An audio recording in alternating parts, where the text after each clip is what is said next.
అందరికీ నమస్కారం అండి. ఉగాది శుభాకాంక్షలు. ఈరోజైతే మనతో పరమహంస గారున్నారనమాట. ఆయనని ఉగాది విశిష్టత ఏంటో అడిగి తెలుసుకుందాం. నమస్తే అండి. నమస్కారం అండి. ఉగాది చాలా మంచి విషయం. ఈ రోజుల్లో ఇప్పుడున్నటువంటి యువతకి ఇది చాదస్తంగా అనిపిస్తుంది. మిగిలిన పండగలకి దీనికి తేడా ఏంటంటే, సంక్రాంతి పండుగ అయితే కోళ్ళ పందాలని ఇలా ఒక యాక్టివిటీ ఉంది. పందాలు ఇవన్నీ, గాలిపటాలని ఒక ప్రత్యక్షంగా ఒక యాక్టివిటీ ఉంది. అలాగే దీపావళి అంటే అందరికీ ఇష్టమైన పండుగ. ఆ రోజు ఏదో కాకరపూతులు అన్ని బాణసంచాలు కాల్చుకుంటారు కాబట్టి అక్కడ ఒక యాక్టివిటీ ఉంది. ఇక వినాయక చవితి నవరాత్రులు చేస్తారు. అక్కడ వినాయకుడి ప్రతిమ పెట్టడం, యూత్ అంతా అది ఎగరడం, డాన్స్ చేయడం, నిమజ్జనం మంచి పెద్ద ఈవెంటు. మొత్తం మన తెలుగు రాష్ట్రాల్లో కానీ బొంబాయి. మరి ఉగాది నాడు అలాంటి యాక్టివిటీ ఏం లేదు. డల్‌గా చప్పగా అనిపిస్తుంది. ఎందుకంటే అంటే ఈ రోజుల్లో అసలకి యూత్‌కి ఉగాది అంటే ఏంటో కూడా అవగాహన లేదు. కరెక్ట్. ఒక చాదస్తం అని అనుకుంటున్నారు. 100% అవగాహన లేదు. కారణం ఏంటంటే ఇది తెలుగు పండగ. తెలుగు సంవత్సరాది. మన తెలుగు వాళ్ళకి ఇప్పుడు కాకుండా ఎన్నో ఏళ్ళ బట్టి భారతదేశం మొత్తానికి తెలుగు వాళ్ళకి కాదు. ఒక సంవత్సరాది అంటే ఇప్పుడు తెలుగు నెలలెన్ని అదే మనకి ఈ మొత్తం మీద ఎన్ని తిథులున్నాయి. మన కాలచక్రాన్ని ఒక పంచాంగ సూత్రం ప్రకారం నిర్మించుకుంటాం.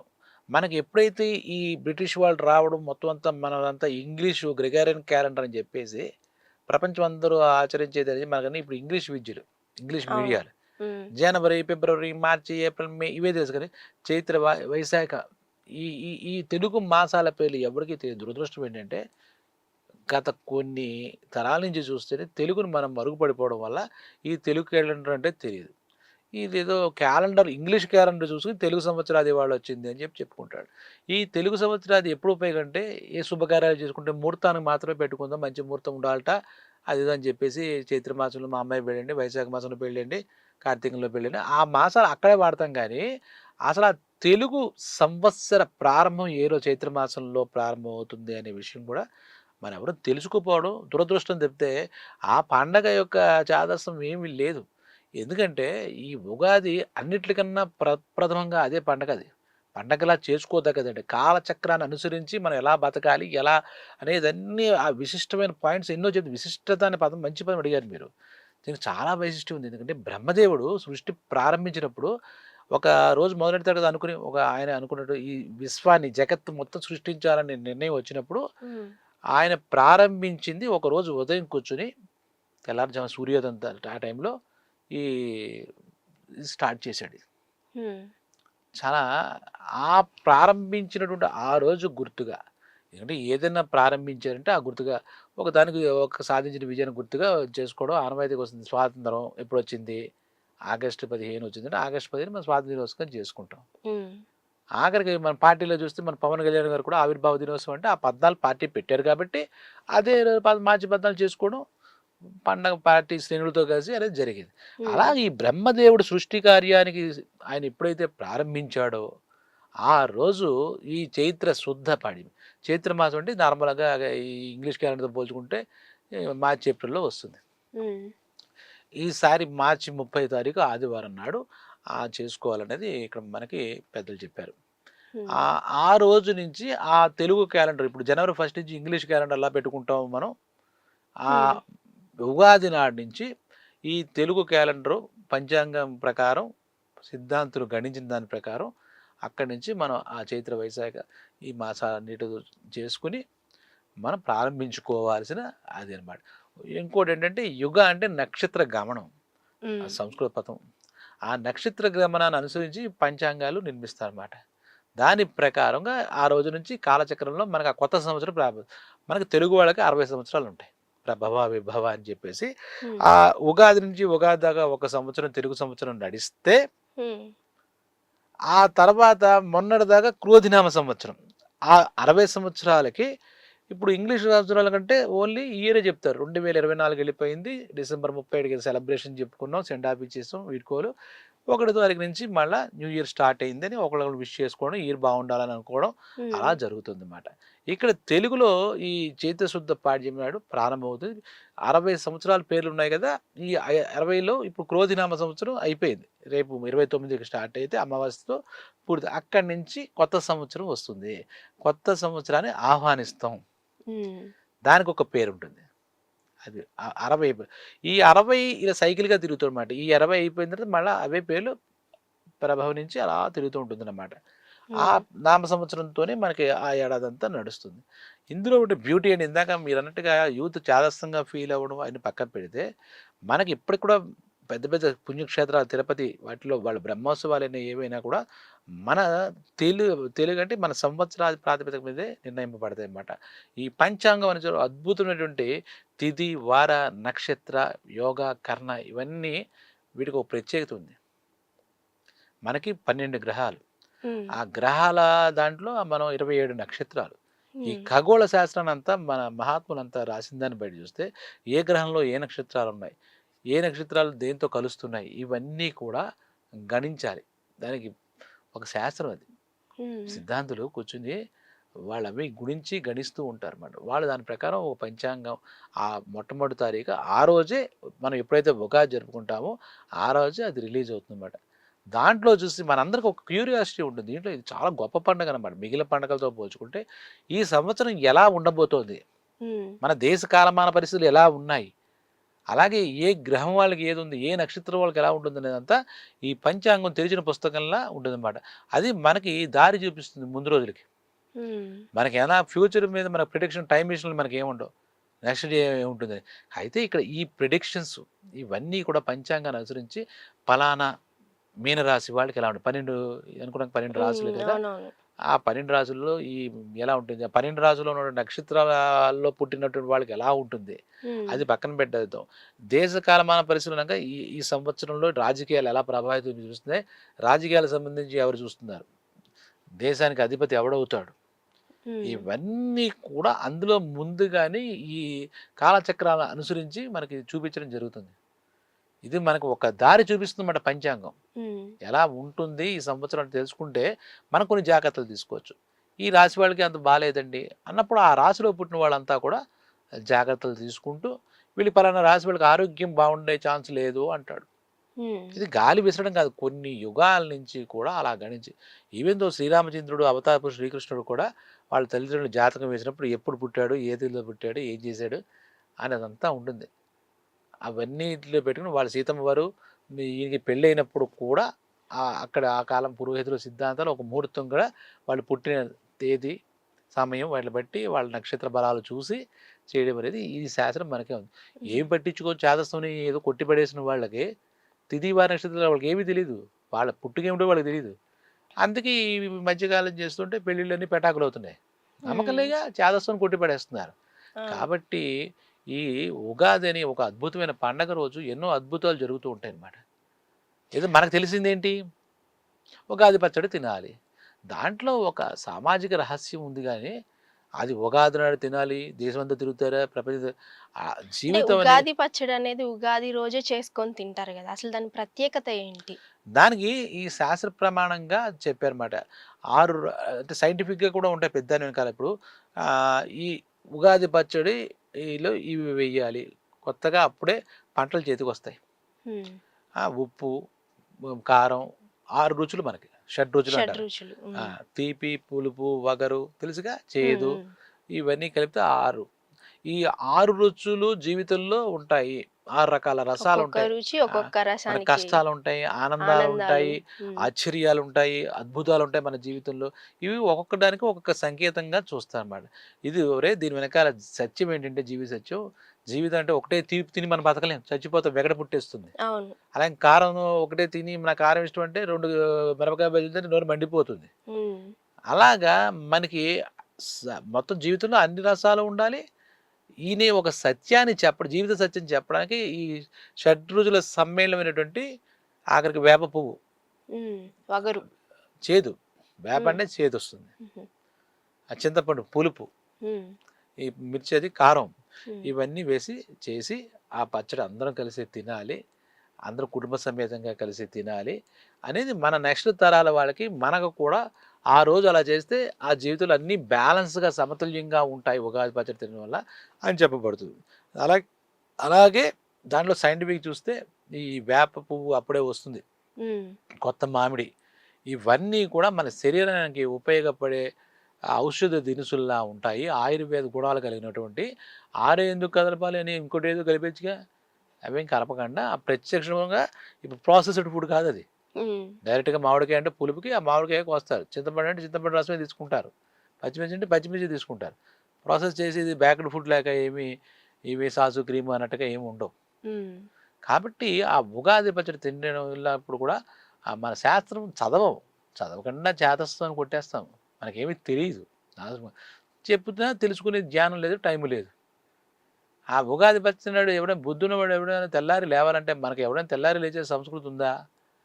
ఈ ఆ జనరేషన్ ప లో అయితే ఈ లేదు. జనరేషన్ ఈ అనుసరించి వీళ్ళ తల్లిదండ్రులు ముందు జనరేషన్ కూడా అలాగే ఉంటున్నారు. రాత్రితో లేట్ అయిందండి ఏదో టీవీలో సినిమా చూసామండి, తెల్లారి లేవాలి. అభ్యంగన ఉమ్, స్నానం అంటే ఇప్పుడు శీతాకాలం వేసవికాలం వస్తుంది కదా, నువ్వుల నూనెతో ఒళ్ళంతా పట్టించుకుని ఇదంతా నలుగు పెట్టుకుని ఉమ్, తలారా స్నానం చేయాలని చెప్తారు. ఉమ్, అదే ఉగాది ప్రారంభం కాబట్టి కొత్త బట్టలు కొనుక్కొని ఆ రోజు ధరించాలని చెప్తారు. అలాగే దేవాలయానికి కంపల్సరీ వెళ్ళాలి, భగవంతుని ఫస్ట్ డే వెళ్ళి పలకరించాలి. వారి వారి ఊర్లో వాళ్ళ వాళ్ళ దేవాలయాలకు వెళ్ళి మొక్కాలి. ఉమ్, ఈ కాలమాన చక్రంలో మమ్మల్ని అందరినీ హాయిగా చూస్తున్నావు కదా నాన్న అని చెప్పేసి ఆయనకి మొక్కాలి. మనకి ఉమ్, ఎవడు వెళ్తున్నాడు ఈ చేదస్తం అని చెప్పిన సోకాళ్ళు పీపుల్, మంచానికే లేవడు, సూర్యోదయమే లేదు అసలు, సూర్యోదయమే తెలియదు. ఉమ్, ఉగాది పచ్చడి ఇలా ముట్టుకు అనుకుని చాలే అంటాడు. కాబట్టి ఈ రకంగా ఉన్న యూత్‌లో ఆలోచనలో మార్పు రావాలి తప్పితే, మన తెలుగు సంవత్సరాదులు ఎన్ని 60 పేర్లు మనకు తెలుసా? తెలీదు. తెలీదు. అది కూడా వద్దు. 12 రాసులు అంటారు. నీకు రాసేదో నువ్వు పుట్టిన నక్షత్రం ఏమిటి? రాసేమిటి? ఈ పెద్దవాళ్ళు కూడా చెప్పే పరిస్థితి లేదు ఉమ్, అంటారు. ఇక సాయంత్రం పెద్దలంతా కలిసి ఈ పంచాంగాలు తయారు చేశారు కదా సిద్ధాంతులంతా. ఆ ఉమ్, సిద్ధాంతుల ప్రకారం పంచాంగ శ్రవణం చేయాలి అంటే వినాలి. ఆ పంచాంగ శ్రవణంలో తిథి, వార, నక్షత్ర, యోగ కరణాలు చెప్తారు కదా, ఉమ్, అవి విన్నా కూడా మనకి శుభప్రదంగా ఉంటుంది. మనదేదో ఉండదు, ప్రతి మనిషి కుతూహలంగా ఉంటుంది. రేపు ఎప్పుడవుతుంది? నాకు ఉమ్, ప్రమోషన్ ఎప్పుడొస్తుంది? లేదా ఇంకోటి ఏదో వస్తుంది. తన జీవనం ముందుకు వెళ్ళడానికి ఏదైనా ఒక ప్రిడిక్షన్ అందితే ఉమ్, ఆ వెలుతురులో ముందుకెళ్ళొచ్చు. ప్రతి మనకి ఎంత ఈ సంవత్సరం మన పరిస్థితులు ఎలా ఉన్నాయి అని ప్రతి కూడా కాబట్టి ఇవన్నిటికీ క్రోడీకరించి తయారు చేసినటువంటి అది కూడా వీళ్ళు సొంతంగా ఏమీ రాసేయలేదు కథలు కథల కింద. ఉమ్, ఈ ఖగోళ శాస్త్రాన్ని అనుసరించి ఈ పంచాంగ నిర్మాణం చేస్తారు వాళ్ళు. ఎప్పటి నుంచో జరుగుతున్నటువంటి ఇది దాన్ని ప్రతి చోట ఊళ్ళల్లో కానీ నగరాల్లో కానీ ఆ పంచాంగ శ్రవణం ఆ దేవాలయ ప్రిమిసెస్లోనో లేదా ఆడిటోరియంలోకి వచ్చి ఆ సిద్ధాంతి గారు ఎవరైతే ఉంటారో ఉమ్, ఆ సిద్ధాంతి గారు వచ్చి ఈ సంవత్సరం రాజకీయాలు ఇలాగ ఉంటాయి, ఈ సంవత్సరంలో ముఖ్యంగా మనకి ప్రకృతి ఎలా ప్రవర్తిస్తుందో తెలీదు, ఈ సంవత్సరం మనకు వానలు పడతాయా లేదా, ఉమ్, అది ఈ సంవత్సరం పంటలు సరిగా పండుతాయా లేదా, భూకంపాలైనా వస్తాయా, ఆ ఉమ్, ప్రకృతి వైపరీత్యాలన్నింటినీ కూడా ఇది చూపిస్తూ ఉంటుంది అనమాట. తుఫాన్లు వస్తాయా, ఈ ప్రకృతి ప్రకోపిస్తుందా, ప్రకృతి ప్రశాంతంగా ఉండ, అవన్నీ అప్పటి నుంచి చూస్తే యుగ యుగాల నుంచి చూస్తే యుగ యుగాల నుంచి ఈ యుగాది పండుగ ఉండదు. రాముల వారి టైంలో ఉంది, ఇంకో టైం దాన్ని మనం జరిగితే కదా అవలంబిస్తాం, జరగబోతే తీసి అవును. పక్కన పడేస్తాం కదా. మనకి ఈ పెద్దలు రాసినటువంటి సూచించినటువంటి ఇవన్నీ ప్రకారం జరుగుతుంది కాబట్టి అది నిత్య నూతనం అనమాట. ఈ ఉమ్, రోజు ఇంకా ఏం జరిగింది, అదే రోజు ఏం జరిగిందని కొన్ని ఉంటాయి కదా, అదే రోజు ఇలా జరిగిందా ఈ ఉగాదికి ఆ చైత్ర మాసం శుద్ధ పాడ్యమి నాడు ప్రారంభమైంది కాబట్టి ఆ ఉగాది జరుపుకుంటాం అనమాట నిజం. ఇంకా ఏంటంటే సోమకుడు అనే రాక్షసుడు ఉమ్, వేదాలు వచ్చాయి కదా, ఆ వేదాలు బ్రహ్మ చేతిలో 4 వేదాలు ఉంటాయి. ఉమ్, ఆ వేదాలు ఎత్తుకెళ్ళిపోయాడు, అందులో ఏముందో మ్యాజిక్ రాక్షసులకు ఉపయోగపడుతుంది చూద్దామని ఎత్తుకెళ్ళిపోయినప్పుడు ఈ విష్ణుమూర్తి దశావతారాలు ఎత్తాడంటే కదా, ఉమ్, అందులో దశావతారాలు మత్స్యావతారం ఎత్తి ఆయన సముద్రంలో దాక్కున్నట్టు నేను. ఉమ్, కాబట్టి ఈ సోమకుడు అనే రాక్షసుడు దుర్మార్గుడు వేదాలు తీసుకెళ్ళిపోతే ఆయనకి చెయ్యాడదు, ఉమ్, అదే కదా మనకి ప్రమాణం. అప్పుడు ఈ సోమకుడు అనే రాక్షసుడు మత్స్యావతారం ఎత్తి, మత్స్యావతారం అంటే ఏంటి, చేప, చాప. ఆ సోమకుడిని సంహరించి అక్కడ వేదాలను తీసుకొచ్చి మళ్ళీ బ్రహ్మ చేతిలో పెట్టాడు. ఆ పూట ఇదే ఉమ్, ఆ ఉగాది నాడు జరిగింది కాబట్టి ఉహు, దాని గుర్తుగా మనం ఉగాది జరుపుకోవాలి అని ఒక కథలో చెప్తారన్నమాట.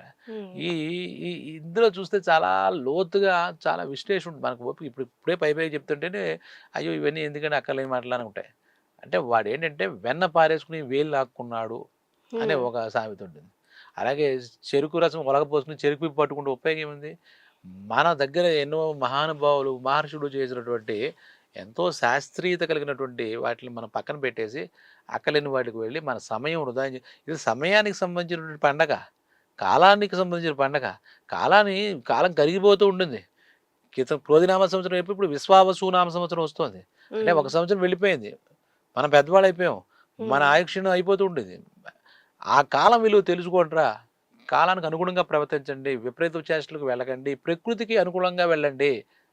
ఈ వసంత మాసం. ఇప్పుడొచ్చేది వసంత ఋతువు. ఉమ్, అంటే చెట్లు అన్నీ పులకిస్తాయి. పచ్చగా ఉంటాయి. మామిడి పూత కలుగుతుంది. మామిడికాయలు కలుగుతాయి. సప్తవర్ణ శోభితంగా ఉంటుంది. 7 రంగులు. ఆ ఉమ్, సప్తవర్ణ శోభితంగా ఉంటుంది. మన ప్రకృతి అంతా పులకించిపోతుంది. ఈ ప్రకృతి రహస్యాలు ఎన్నో ఈ ఉగాది నుంచి అవి మళ్ళా కొత్తగా ఉంటాయి అన్నీ. ఉమ్, చాలా మనసుకు ఆహ్లాదంగా ఉండే రోజులు ప్రారంభమవుతాయి.